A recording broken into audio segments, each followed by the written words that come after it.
বেশ কিছুদিন ধরে ভাইরাল হয়েছে কেয়া পায়েলের পাগল সেজে ঘুরে বেড়ানোর লুকটি, যেখানে পাগল হয়ে মানুষকে ভয় দেখানো আবার জবানকে ঘাই দেওয়ার হুমকি পর্যন্ত দেখা যাচ্ছে। তো এই ভাইরাল হওয়া কেয়া পায়েলের এই পাগল লুকটাকে দেখতে পাবো এই মনের দেওয়ালে নাটকটির মধ্যে। সবকিছু জানতে পারবেন। তো এই মনের দেওয়ালের নাটকটির প্রথমে দেখতে পাবো জবান টাকা কামানোর জন্য ঢাকা আসে, আর ঢাকা আসার পর টাকা তো কামাইতে পারেই না, কিন্তু অনবরত একের পর এক বিপদের সম্মুখীন হতেই থাকে।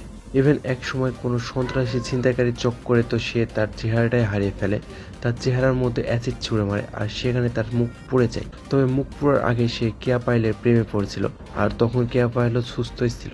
আর জবান তার মুখ পোড়ার প্রতিশোধ নিতে সবাইকে এক এক করে মারতে থাকে, যারা যারা তার মুখ পোড়ার সাথে জড়িত। আর সেই সিনটা সত্যি আমার অনেক ভালো লেগেছে, যখন জবান মুখ লুকিয়ে মারছিল আর তার পোড়া চেহারা যখন কেয়া পায়েল দেখে, সেই সিনটি ইমোশন তো ছিলই, সাথে যে বিজিএমটা দেয় সেটা একদম অসাধারণ। আর নাটকটি দেখতে পাবো 29 জানুয়ারি ক্যাপিটাল ড্রামা ইউটিউব চ্যানেলে। তবে এই মনের দেওয়ালের নাটকটির যে টেজার ভিডিও এসেছে তার কোথাও দেখা যাচ্ছে না কেয়া পায়েলের পাগল হওয়ার লুক। তবে কি এটা সেই নাটক না যেটার মধ্যে তার পাগল হওয়ার লুক থাকবে? আপনারা যারা যারা জানেন অবশ্যই কমেন্ট করে জানাবেন প্লিজ। তবে কেয়া পায়েল যে নাটকটির মধ্যে পাগল হবে সেটার মধ্যেও থাকবে জবান।